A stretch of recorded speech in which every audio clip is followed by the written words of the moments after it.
시편 51편 1절에서부터 13절까지의 말씀, 구약성경 839면입니다. 이 말씀을 제가 봉독합니다. 하나님이여, 주의 인자를 따라 내게 은혜를 베푸시며 주의 많은 긍휼을 따라 내 죄악을 지워주소서. 나의 죄악을 맑게 씻으시며 나의 죄를 깨끗이 제하소서. 무릇 나는 내 죄가를 아오니 내 죄가 항상 내 앞에 있나이다. 내가 주께만 범죄하여 주의 목전에 악을 행하여 싸우니 주께서 말씀하실 때 의로우시다 하고 주께서 심판하실 때 순전하시다 하리이다. 내가 죄악 중에서 출생하였으며 어머니가 죄 중에서 나를 잉태하였나이다. 보소서, 주께서는 중심이 진실함을 원하시오니 내게 지혜를 은밀히 가르치시리이다. 우슬초로 나를 정결하게 하소서. 내가 정하리이다. 나의 죄를 씻어주셔서 내가 눈보다 기리이다. 내게 즐겁고 기쁜 소식을 들려주시사 주께서 꺾으신 뼈들도 즐거워하게 하소서. 주의 얼굴을 내 죄에서 돌이키시고 내 모든 죄악을 지워주소서. 하나님이여, 내 속에 정한 마음을 창조하시고 내 안에 정직한 영을 새롭게 하소서. 나를 주 앞에서 쫓아내지 마시며 주의 성령을 내게서 거두지 마소서. 주의 구원의 즐거움을 내게 회복시켜 주시고 자원하는 심령을 주사 나를 붙드소서. 그리하면 내가 범죄자에게 주의 도를 가르치리니 죄인들이 주께 돌아오리이다. 아멘. 미국의 하베스트 크리스천 펠로우십 교회의 제리드 윌슨 목사는 그의 블로그에서 하나님께 가까이 나아가는 방법 5가지를 소개하였습니다. 그 5가지가 굉장히 공감이 있어서요, 여러분과 함께 나누고 싶습니다. 그러면 우리가 하나님께로 가까이 나아갈 때 어떻게 하면 가까이 나아갈 수 있을까요? 첫 번째는 당신 스스로 모든 것을 할 수 없다는 것을 인정하라. 두 번째, 해로운 관계에서 벗어나라. 세 번째, 지역 교회나 소그룹에 연결하라. 네 번째, 성경을 읽으라. 다섯 번째, 기도를 최우선으로 생각하라. 이렇게 5가지를 자기의 교인들에게 권면했다고 합니다. 여러분, 과연 이렇게 하면 하나님께로 가까이 나아갈 수 있겠습니까? 예, 그렇습니다. 그런데 문제는 첫 번째, 두 번째입니다. 이 모든 것을 자기를 통하지 않고서는 아무것도 할 수 없다는 자기 중심적인 생각을 가지고 우리는 하나님께로 나아갈 수가 없죠. 또 두 번째로, 우리는 하나님께로 가까이 나아간다고 하면서 내가 온갖 얽혀있는 이해집산적인 인간관계는 계속 유지하면서 하나님께로 나아갈 수 있다고 생각을 합니다. 여러분, 과연 복잡하고 해로운 우리 인간관계를 유지하면서 하나님께로 나아갈 수 있을까요? 그러기에는 굉장히 어렵습니다.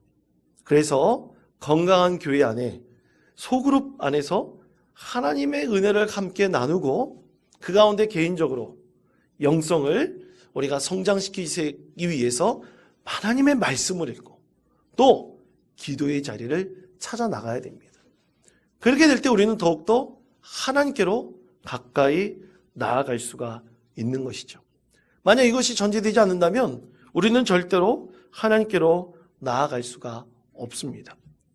이때 우리는 내 스스로 내 자신에게 이런 질문을 해보아야 합니다. 그 첫 번째는 뭐냐면, 과연 나는 하나님께로 가까이 나가기를 원하는가? 이것을 물어봐야 됩니다. 그렇다면 그 안에서 답을 구할 수가 있습니다.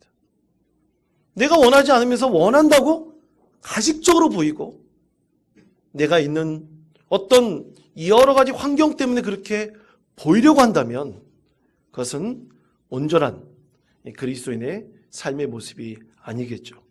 또 이런 질문을 할 수 있습니다. 그럼 모든 그리스도인이, 여기 예배드리는 모든 그리스도인이 다 하나님께로 가까이 나가기를 원하는가? 그렇지 않을 수가 있습니다. 그러면 모든 그리스도인이 다 하나님께로 가까이 나가지 원하지 않는다면 그 직접적인 이유는 무엇일까요? 그것은 바로 우리를 늘 인생 가운데 괴롭히는 죄 때문입니다. 사실 여러분, 우리 그리스도인들도 하나님 앞에 내 죄가 드러나기를 원치 않는 그리스도인들이 있습니다. 왜냐하면 그 부끄러움 때문에 내가 내 명예에, 내 자존심에 큰 해를 당할 수 있다고 여길 수 있기 때문이죠. 여러분, 금묵자학이라는 말이 있고 근주자적이라는 말이 있습니다. 뜻이 비슷해요. 금묵자학은 검은 것에 가까이 할수록 검어진다는 뜻이고, 근주자적은 그 주자가 붉은 주자거든요. 그러니까 붉은색에 가까이 하면 가까이 할수록 붉어진다는 뜻이에요. 그러니까 여러분, 의미상 따져보면 뜻이 똑같습니까? 다릅니까? 똑같죠. 그런데 이것은 완전히 다른 뜻으로 사용합니다. 금묵자학은 어두운 것에, 죄된 것에, 좋지 않은 것에 가까이 하면 가까이 할수록 우리가 그렇게 되어간다는 뜻이고, 근주자적은 우리가 좋은 것에, 선한 것에 가까이 하면 가까이 할수록 우리가 더 선하고 좋은 우리 마음의 태도를 갖게 될 수 있다는 것입니다. 예를 들어서 우리가 좋은 선생님을 만나서 좋은 선생님 앞에서 우리가 많은 가르침을 받는다면 그 선생님을 닮고 싶지 않겠습니까? 그런 마음을 갖게 된다는 것이죠. 그렇다면 오늘 우리가 하나님께서 주신 말씀을 통해서 우리는 어떻게 하면 하나님께로 더욱더 가까이 갈 수 있을까? 하나님께 더욱더 가까이 나아가서 근주자적의 은혜를 우리가 어떻게 얻을 수 있을까? 오늘 하나님께 주신 이 시편 51편 말씀을 통해서 사순절 첫 번째 주일 귀한 은혜를 나누는 저와 여러분 되시기를 바랍니다. 여러분, 시편에는 여러 참회시가 있어요. 이 참회시 중에서 가장 대표적인 참회시가 오늘 우리가 함께 읽었던 이 다윗의 참회시입니다. 여러분, 참회라는 것은 뭡니까? 자신의 죄를 깨달을 때, 그 죄를 고백하게 될 때 우리는 진정으로 참회할 수가 있는 것입니다. 여러분, 드라마나 영화 같은 데 보면 어떤 죄수가 가석방을 앞두고 있는 죄수에 대한 것을 볼 때가 있어요. 그러면 이 죄수가 가석방 됐을 때 가장 중요한 원칙은 뭐냐면요, 과연 저 죄수가 감옥에서 나올 수 있을 만큼 진실로 참여하고 있는가, 그가 참여하는 것이 거짓은 아닌가, 이 가석방 심사관들이 그것을 판단합니다. 그래서 그가 진실로 참여한다면 개선의 여지가 있는 것이죠. 새로운 삶을 살아갈 수 있는 가능성이 훨씬 커집니다. 그래서 그를 감옥 밖으로 나와서 일반적인 사람들과 함께 살면서 참회의 삶을 살아갈 수 있도록 기회를 제공해 줍니다. 그러나 여러분, 사람은요, 이렇게 참여하고 싶은 마음도 있지만 한켠에서는 내 죄가 드러나지 않았으면 좋겠다, 영원히 감추었으면 좋겠다 하는 그런 마음도 분명히 있습니다. 오늘 이 참회의 시를 쓰기 전에 다윗은 어떻게 해서든 자기 죄를 감추고 싶었어요. 그가 갖고 있는 모든 권한을 가지고 자신이 지은 가장 큰 죄를 감추고 싶었습니다. 여러분, 힘 있는 사람은 많은 사람들 앞에서 자기 죄를 감출 수가 있습니다. 지금도 그런 사람들이 있습니다. 그러나 여러분, 우리는 분명히 하나님 앞에서는 우리의 죄를 감출 수가 없습니다. 사람의 눈을 속일 수 있습니다. 사람이 듣는 귀, 눈 다 가릴 수가 있습니다. 그러나 하나님 앞에서는 결코 우리의 죄를 감출 수가 없는 것이죠. 사람에게 있어서 정말 필요한 능력이 있다면 여러분, 그것을 죄를 가리려고 하는 것은 결코 하나님의 뜻은 아닙니다. 그보다 우리는 내가 능력이 있다면, 내가 힘이 있다면 우리 하나님 앞에서 내가 지은 큰 죄가 드러나게 될 때 참으로 부끄럽다 할지라도 그것을, 부끄러움을 이겨내고 그것을 하나님 앞에 용서를 구하며 자신의 죄를 드러날 때 그것을 이겨낼 수 있는 힘입니다. 우리가 하나님께 이것을 구해야 합니다. 그때 하나님께서는 우리 가운데 반드시 은혜를 내려주셔서 그를 용서하시고 그에게 회복의 은혜를 베풀어 주시는 것입니다. 자, 그렇다면 다윗은 과연 어떤 마음으로 오늘 참회시를 지으면서 하나님 앞에 가까이 나아갔을까요? 그는 어떤 소망을 가지고 하나님 앞에 가까이 나아갈 수 있었을까요? 오늘 세 가지를 우리에게 말씀하십니다. 첫째는 죄에 대한 진실한 고백의 마음이었습니다. 다윗은 이것을 하나님께 소망하였던 것입니다. 자, 시편 51편 4절의 말씀 다 같이 한 목소리 읽겠습니다. 내가 주께만 범죄하여 주의 목전에 악을 행하여 싸우니 때 의로우시다 하고 주께서 심판하실 때에 순전하시다 하리이다. 아멘. 자, 이것을 다윗이 어떻게 했습니까? 하나님께 자기 입으로 고백했습니다. 여러분, 힘 있는 자가 이렇게 자기 입으로 하나님 앞에 자기 죄를 고백하는 게 쉽지 않습니다. 힘 있는 자, 권위가 있는 자, 능력을 갖고 있는 자일수록 자기 자만심이 더 큽니다. 그래서 이것을 쉽게 하나님 앞에 고백하기 어려운 것이죠. 나의 죄가 무엇인지, 내가 감추어서 나만 알고 싶었던 부끄러운 죄가 무엇인지 전혀 다른 사람들에 들키고 싶지도 않고 특히 하나님께도 들키고 싶지 않은 것이 우리의 마음입니다. 그러나 이것을 이겨낼 때 나의 죄를 진실로 하나님 앞에 고백하게 될 때 하나님께서는 우리 가운데 큰 은혜를 베풀어 주십니다. 여러분, 전에도 한번 말씀드린 적이 있지만 귀신을 쫓아내는 의식을 구마의식이라고 그러지 않습니까? 그렇죠? 예. 이 구마의식을 행할 때 이 구마의식을 하는 사제가 꼭 요구하는 두 가지가 있습니다. 첫 번째는 예수님도 그러셨지만 예수님께서 군대의 귀신에게 물어본 것이 있어요. 뭐라고 물어보셨습니까? 내 이름이 무엇이냐? 예수님께서 그렇게 물어보셨어요. 그것처럼 마귀와 싸울 때 이 구마 사제가 꼭 물어보는 것이 악마의 이름이 무엇이냐? 이것을 물어봅니다. 왜 물어볼까요? 왜냐하면 그것이 죄의 실체이기 때문입니다. 여러분, 이것은 우리가 하나님께 죄를 고백하는 것과 동일합니다. 우리가 하나님께 회개한다, 하나님께 진실한 마음으로 내 마음을 고백한다 그럴 때 거기에는 거리낌이 없어야 됩니다. 그리고 거짓이 없어야 됩니다. 내 마음속에 지금 갖고 있는 것들, 내 마음에 지금 부담이 되는 것들, 나와 하나님 사이를 가로막고 있는 것 같이 느끼는 모든 것들을 낱낱이 진실하게 고백하게 될 때 하나님께서는 그 가운데서 씻겨주시고 또 회복시켜주시는 은혜를 우리 가운데 베풀어 주십니다. 그래서 다시는 그 길을 가지 않도록 우리를 붙들어 주시고 함께 해 주시는 것이죠. 그리고 또 두 번째로 이 구마 사제가 이 구마의식을 행할 때 요청하는 것이 있어요. 그것은 자기를 위해서 그리고 이 의식이 완전히 끝날 때까지 중보적 기도를 하는 기도자입니다. 여러분, 이것도 우리에게 필요합니다. 우리의 죄가 하나님 앞에 낱낱이 고백되는 거 쉽지 않습니다.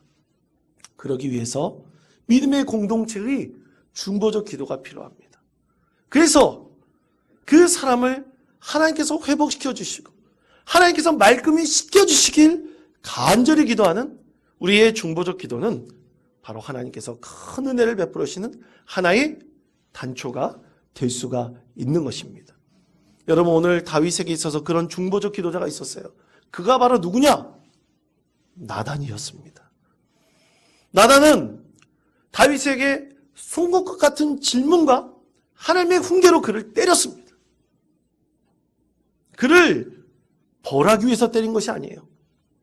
사실 그가 죄를 깨닫고 하나님께로 나아갈 수 있도록 그가 중보자로서 하나님을 대신하여 하나님께서 주신 말씀대로 그에게 전하였던 것이죠.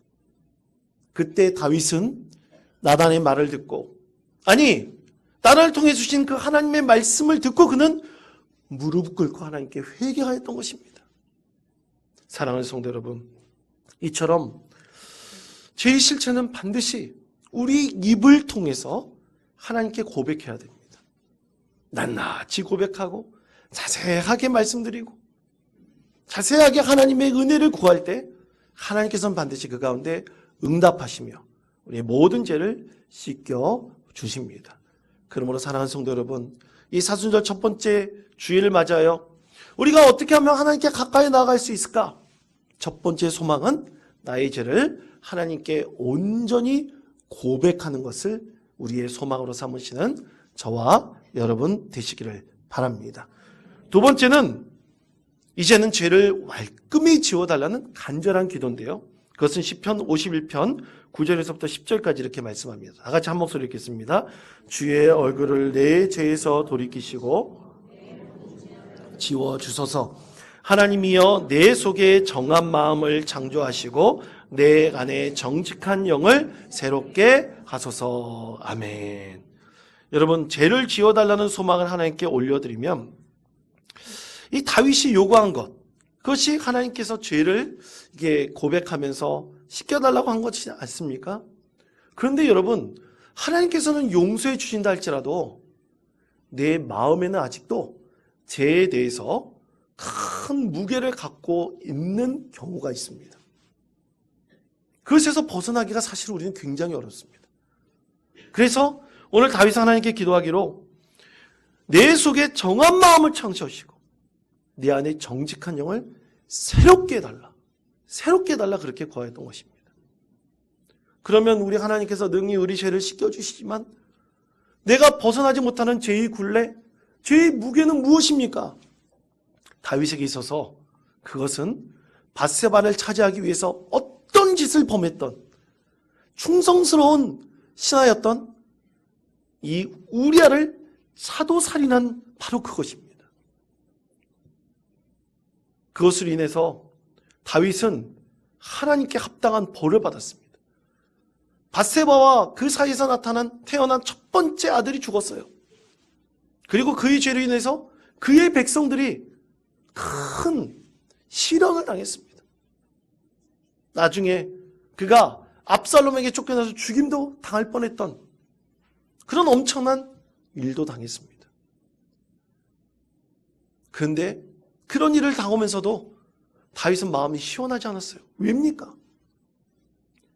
자신의 정욕 때문에, 그 죄 때문에 충성스러운 한 신하를 스스로 다른 사람을 통해서 죽였다는 그 죄의 무게 때문이었습니다.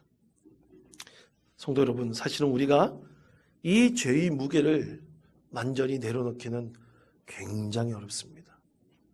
혹자는 자기가 잘못한 것 때문에 많은 사람들이 피해를 입었다면 그 트라우마로 시름하고 있는 사람들이 분명히 있을 수가 있습니다. 나 때문에 이런 일이 일어났다. 나 때문에 이런 고통이 일어났다라는 큰 이 죄의 무게가 나를 늘 짓누를 수도 있습니다. 하나님께서 용서해 주시고 하나님께서 씻겨주심을 믿지만 내 스스로 이 죄의 무게, 이 굴레를 벗어나지 못해 안타깝게 신음하고 그리고 그 죄의 무게 때문에 고통당하는 우리의 이웃들이 분명히 있을 수가 있습니다. 그러나 여러분, 이것을 능히 벗어나게 해주시는 분 단 한 분이세요. 그분은 바로 예수 그리스도이십니다. 왜냐하면 예수님께서 우리의 십자가를 대신 지셨기 때문 아닙니까? 하나님의 은혜를 구하고 이 사순절 기간 주님의 간절한 그 임재하심을 우리가 구할 때 주님께서 우리 가운데 함께하여 주셔서 우리의 십자가를 대신 지시는 주님의 은혜를 우리가 분명히 경험할 수가 있습니다. 그러므로 사랑하는 성도 여러분, 간절히 또 간절히 우리 하나님께 기도하면서 하나님의 은혜를 구해야 됩니다. 하나님께서 내 죄를 씻겨주심을 믿지만 아직도 벗어나지 못한 내 죄의 무게에서 완전히 벗어나게 해달라고. 그래서 해방을 얻고 자유함을 얻고 진정으로 하나님께 주시는 용서의 바닷속에 우리가 자유롭게 헤엄칠 수 있는 은혜를 더해달라고 우리는 하나님께 간절히 기도해야 할 것입니다. 누군가 나의 마음을 공감해 줄 때, 나의 마음을 위로해 줄 때 우리가 간절히 듣고 싶은 한마디가 있습니다. 그것은 이런 것입니다.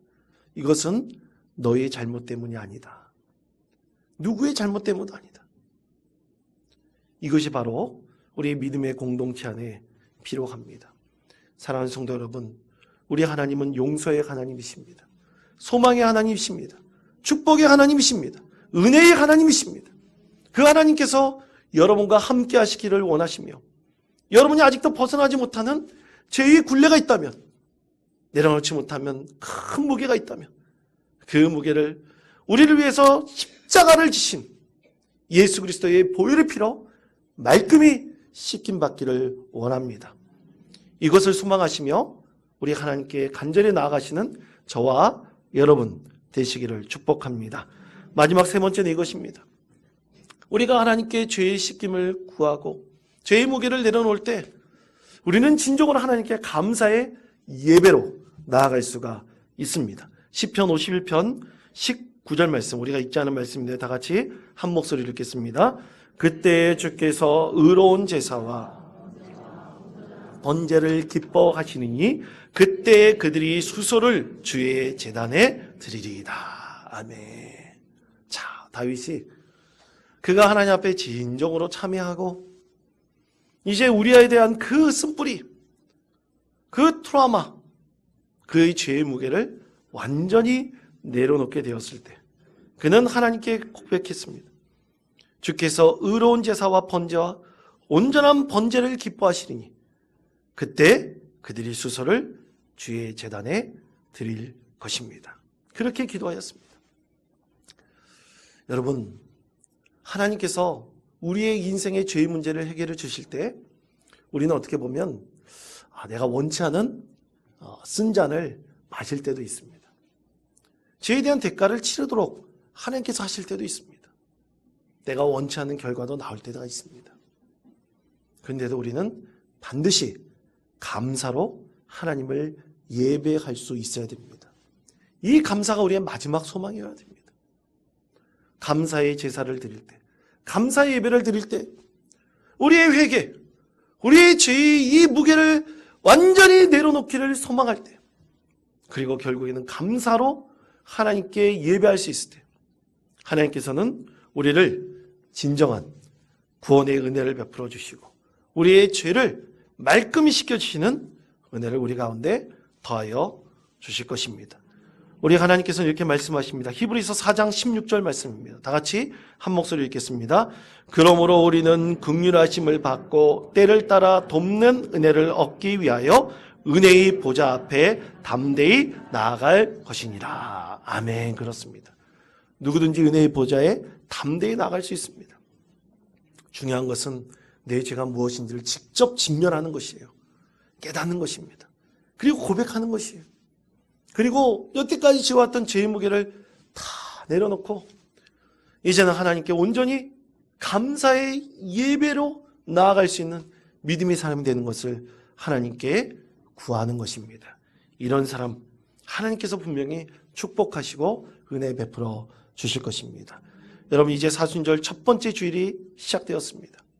우리는 이 시절, 이 기간을 우리가 경건하게 보내며 어떻게 하면 하나님께 더욱더 가까이 나갈 수 있겠습니까? 여러분이 진정으로 하나님께 가까이 나가기 위해서 소망하는 것이 무엇입니까?